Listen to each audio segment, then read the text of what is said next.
ఇప్పుడు పండగ రోజు బండి సంజయ్ మీ పార్టీ మీద కొన్ని వ్యాఖ్యలు చేశారు. పార్లమెంట్ ఎలక్షన్స్ తర్వాత కాంగ్రెస్ ప్రభుత్వం కూలిపోతుంది. ఆల్రెడీ 15 మంది ఎమ్మెల్యేలు కేసీఆర్‌కి టచ్‌లో వెళ్ళినారు. మొత్తం అయిపోయింది ఇగ. పార్లమెంట్ ఎలక్షన్స్ రిజల్ట్స్ కోసమే కేసీఆర్ వెయిట్ చేస్తుర్రు అని చెప్పేసి బండి సంజయ్ మీ మీద వ్యాఖ్యలు చేశారు. నిజంగా మీ ప్రభుత్వం కూలిపోయే ప్రమాదం ఉందా? అలాగే మీ పార్టీ ఎమ్మెల్యేలు 15 మంది ఎమ్మెల్యేలు కేసీఆర్‌కి టచ్‌లో ఉన్నారంటే ఏం చెప్తారు? ఒకటండి. ఎమ్మెల్యేలు ఎవరితో మాట్లాడినా వాళ్ళ మీద ఏ రకమైన ప్రతిబంధకం ఉండదండి. మా పార్టీ అట్లా ప్రతిపక్ష నాయకులతో మాట్లాడంగానే వీళ్ళు వాళ్ళకి అమ్ముడుపోతారు అది ఇది అని మేము అనం. అయితే గతంలో కొంతమంది కాంగ్రెస్ ఎమ్మెల్యేలు మూకుమ్మడిగా బీఆర్ఎస్‌లో చేరిన దృష్ట్యా కొంత అనుమానం అయితే ఉంటది. అరే! కాంగ్రెస్ ఎమ్మెల్యేలు ఏమైనా బీఆర్ఎస్ పక్షం వైపు పోతారని.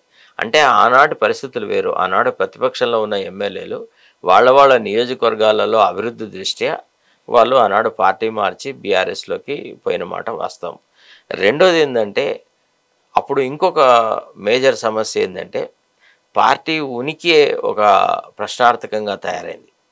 అంటే ఒక పక్క ఒక దళిత నాయకుడైనటువంటి మల్లు భట్టి విక్రమార్కని శాసనసభలో ప్రతిపక్ష నాయకుడి హోదా కల్పించాలన్నప్పుడు కొంతమంది అగ్రకులాలకు చెందినటువంటి ఎమ్మెల్యేలు అది జీర్ణించుకోలేకపోయినారు. ఈ హక్కు మాకు రావాలి, ఈ పదవి మాకు రావాలని అక్కస్తో ఒక రకంగా కాంగ్రెస్ని నీచంగా చేయడానికని కొంతమంది దుర్మార్గంగా పార్టీ మార్చిపోయినారు. బట్ ఇప్పుడున్న పరిస్థితులలో కాంగ్రెస్ ఎమ్మెల్యేలు ఎవరు బీఆర్ఎస్కు పోరు. ఎందుకంటే there are no Eknath Shindes in our party. అంత ఈజీగా జరుగుతుందని మేము అనుకోం. రెండోది ఏంటంటే గత సంఘటనల నుంచి పార్టీ కార్యకర్తలు చాలా గుణపాఠాలు నేర్చుకున్నాం. ఏమండి, ఒక్కొక్క ఎమ్మెల్యేని గెలిపించడానికి కార్యకర్తలు పడ్డ కృషిని ఎనలేనిది. దాన్ని అంత సులభంగా వీళ్ళు వమ్ము చేసేసి వేరే పార్టీలలోకి పోతానంటే తల తీసేస్తారు. విన్నారా? రాళ్ళు పెట్టి కొడతారు. అసలు వీళ్ళు నియోజకవర్గాలలో కాలు కూడా పెట్టలేరు ఎవడన్నా పార్టీ మారిస్తే. ఈనాడు ప్రజాభిప్రాయానికి విరుద్ధంగా కార్యకర్తల మనోభిష్టాలకు వ్యతిరేకంగా ఏ రకమైన లుచ్చా పనులు కనుక కాంగ్రెస్ ఎమ్మెల్యేలు చేస్తే వాళ్ళ రాజకీయ మనుగడే ప్రశ్నార్థకమవుతుంది. నాడు ఎట్లయితే ఎన్టీ రామారావు గవర్నమెంట్ను 1984లో కూలగొడితే ఏ రకమైన పరిస్థితులు వస్తాయో అంతకంటే దారుణమైన పరిస్థితి వస్తుంది. ఈనాడు ఈ కాంగ్రెస్ కార్యకర్తల అంటే ఈ లీడర్లను చూసి ఓట్లు వేసిన వాళ్ళు ఎవ్వరు లేరు. ఈ లీడర్ల వల్ల ఒరిగింది కూడా ఏం లేదు. వీళ్ళు ఇటో పార్టీ అటో పార్టీ గంటకో పార్టీ మార్చి వచ్చిన వాళ్ళ వల్ల ఈనాడు ఈ రాష్ట్రంలో మార్పు రాలేదు.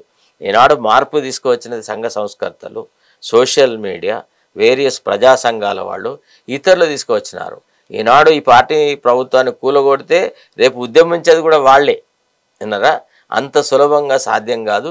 ఎవడు పార్టీ మార్చడు. ఈ పార్టీ ప్రభుత్వాన్ని కూలగొట్టాలన్న ఒకవేళ ఆలోచన అంటూ కనుక బీఆర్ఎస్ వాళ్ళు చేస్తే వాళ్ళు కొరివితో తలగొక్కున్నట్టే.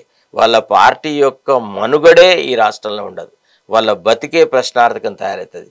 అరే అఫ్కోర్స్ వాళ్ళు కనుక ఇట్లాంటి ప్రయత్నం చేయాలా అనే ఆలోచన కూడా చేస్తే నా దృష్టిలో అది ఒక wrong step. And I don't think కొంత రాజకీయ పరిణితి కలిగినటువంటి వ్యక్తి కేసీఆర్ అట్లాంటి దురాగతం చేస్తాడని ఆ రకంగా సమస్యలు సృష్టించుకోవడం నేను అనుకోను. ఎందుకంటే గతంలో ఎన్టీ రామారావు గారి గవర్నమెంట్ కూలిపోయిన తర్వాత చంద్రబాబు నాయుడు పార్టీ వ్యవహారాలు చూసిన తర్వాత కేసీఆర్ కూడా ఇట్లాంటి అప్రజాస్వామికమైన పద్ధతి లోపల ఎన్టీ రామారావు గవర్నమెంట్ కూలగొట్టడానికి వ్యతిరేకించిన వ్యక్తుల్లో ఒకడు. ఎందుకంటే నేను అప్పుడు జర్నలిస్ట్గా ఉంటే నాకు తెలుసు కేసీఆర్ యొక్క స్టాండ్ ఏంది అని. సో ఆనాడు ఏదైతే అప్రజాస్వామికమైన పద్ధతి లోపల ఒక ప్రజలు ఎన్నుకున్న ప్రభుత్వాన్ని కూలగొట్టడం తప్పని ఆయన అన్నాడో అంత చిన్న వయసులోనే, ఇప్పుడు ఈ దశలో జీవితంలోని చరమార్థంలో అంటే చరమాంకంలో ఉన్న కేసీఆర్ ఇట్లాంటి దురాగతాలకు దుందుడుకు చర్యలకి అనుమతిస్తాడని నేను అనుకోను. ఒకవేళ ఇస్తే ఏం చేస్తాం? ఎదుర్కొంటాం. అసలు బీఆర్ఎస్ అనే పార్టీని నామ రూపాలు లేకుండా చేస్తాం. అంటే బీజేపీ కోరుకుంటుంది అట్లనే. అంటే ఒక్కటండి, ఇప్పుడు ఒకవేళ బీజేపీ కనుక ఈ రాష్ట్రంలో మెజారిటీ సీట్లు సంపాదించడంలో సఫలీకృతమైతే తప్పకుండా ఈ ప్రభుత్వాన్ని కూలగొడతారు. కాబట్టి ఈనాడు కాంగ్రెస్ కార్యకర్తల ముందున్న విద్యుక్త ధర్మం ఏంది అంటే అసలు బీజేపీని బీఆర్ఎస్ని రెండింటిని నివారించాలి. వాళ్ళు ఎవరిని కూడా ఒక 2-3 సీట్ల కంటే ఎక్కువగా ఎదగనియద్దు. ఈనాడు ఇది కాంగ్రెస్ కార్యకర్తల మీద ఉన్నటువంటి ఒక గొప్ప బాధ్యత. విన్నారా? ఒకవేళ ఏ కారణం బీఆర్ఎస్కు సీట్లు ఎక్కువ వచ్చినా నష్టం ఉండదు, కానీ బీజేపీకి సీట్లు ఎక్కువ వస్తే మాత్రం ఖచ్చితంగా ప్రభుత్వాన్ని కూలగొడతారు వినరా. ఎందుకంటే మోడీకి ప్రతిపక్ష ప్రభుత్వాలు ఉండడం ఇష్టం ఉండదు. కంపల్సరీగా అసలు సౌత్లో ముఖ్యంగా తెలంగాణలో కాంగ్రెస్ ప్రభుత్వం ఏర్పడింది అనేటువంటి విషయాన్ని ఇంకా కూడా బీజేపీ జీర్ణించుకోలేకపోతుంది. బండి సంజయ్ ఇది ఏముంది పాపం, అమాయకుడు ఏదో ఒకటి మాట్లాడేస్తూ ఉంటాడు.